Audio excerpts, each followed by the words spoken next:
Hello and welcome to another episode of Moose's Gear Goo Review. And today we have a knife review.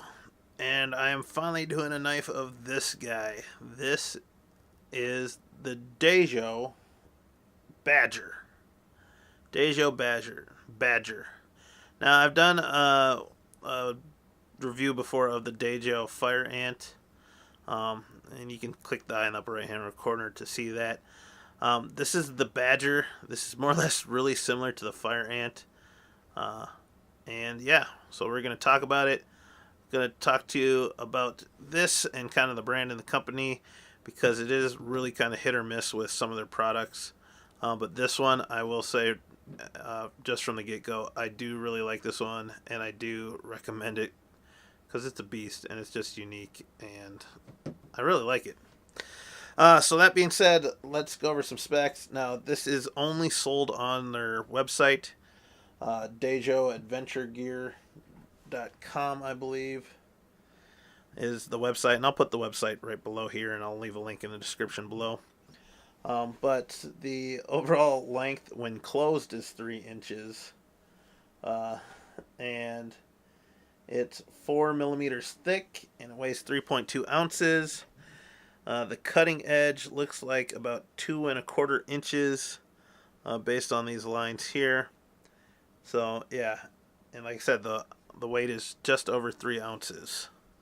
So why do I like this knife? Well, let's start at the blade shape because honestly the blade is kind of what really catches my eye and what I really like about it the most. First off, we have a saber grind knife here, plain edge, and it just has this really gnarly, stocky looking shape to it. But the thing that really makes it stocky is when you look how thick this bad boy is. It's a pretty thick chunk of steel for a folder here, especially something so short. And I just like it. It just makes it feel tanky and robust. It gives you kind of the same feeling you get like when you use a Pilar. You know, it's just one of those thick, tanky, stocky little knives. And that's kind of what really, caught my eye. Plus the saber grind looks really nice on this. And it comes to a decent little point. So it's kind of just a nice little shanker. As bad as that sounds. Oops. The other thing is I like the opening mechanism, the hole. It's not a circle, it's not an oval, it's like this D-shaped hole, and I just thought it looked rad. And then it has a nice thumb ramp with some boxy looking jimping up top there. That actually works really well. So you have the Dajo logo right there on the blade. Then on the other side it says HCR13 MOV China. So this Chinese produced. So yeah, really dig the blade shape. Moving into the handle, has this really deep finger choil, has kind of a recessed area for the thumb ramp and for the thumb to rest, then has this more angled handle here. The hardware is all silvered out, and the handle scales are a anodized aluminum on this variation. I think they've updated it, and now it's black G10. I don't think they carry the aluminum handle scaled variant anymore, which is fine because there really isn't much texture for grip on this, at least on the scales. But then it has stainless steel liners. It is kind of milled out on one side, kind of has a milled out section on the frame lock side, or on the liner lock side, but the other side does not. It is flow through construction, and it does have a deep carry pocket clip. Tip down only, right side carry only. That works all right. It has a small lanyard hole in the back. Possibly could squeeze 550 paracord in there, but it looks like a tight fit. The other cool thing with these is the Dajo folders. All of them include a tweezers in the tail end of the knife. So that's kind of the one thing with the knives. It has that extra little multi-function piece to it, which is kind of nice.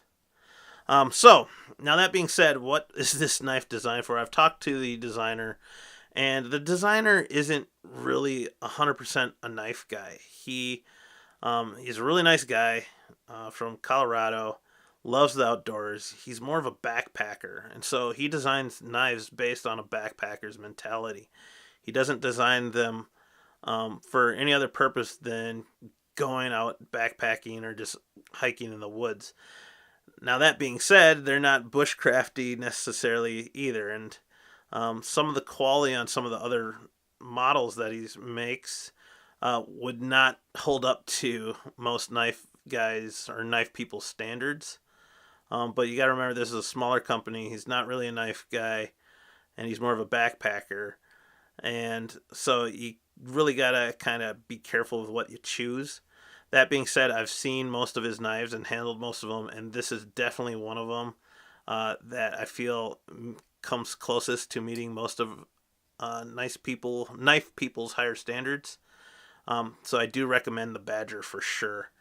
And he said he just wanted something that was really tough, but small and compact that would just hold up to a lot of abuse. And I feel with this design, he has definitely designed that, because when you hold this, you just feel like this thing is a tank, like you're holding just like a freaking slab of steel that you're just gonna dig into like trees or something. I don't know. It's a hard thing to describe, but it definitely fits the name of Badger as well.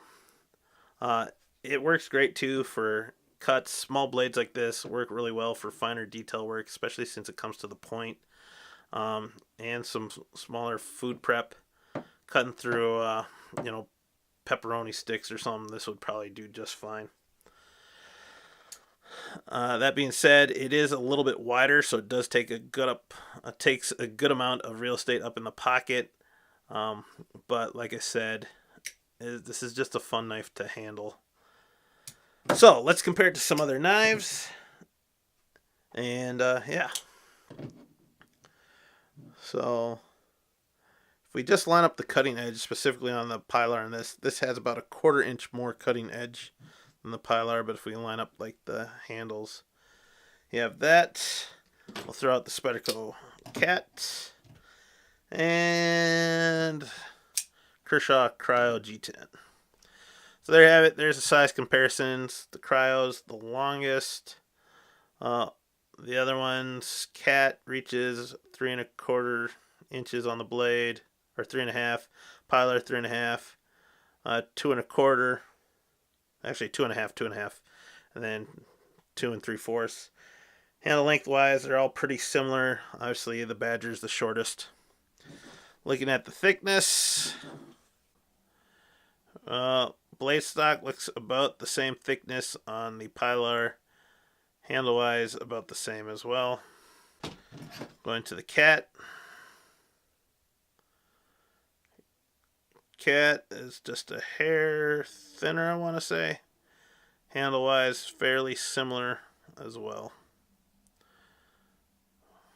Man, I like these knives. And then the Badger's slightly thicker in the blade stock, and handle-wise, pretty similar. All right.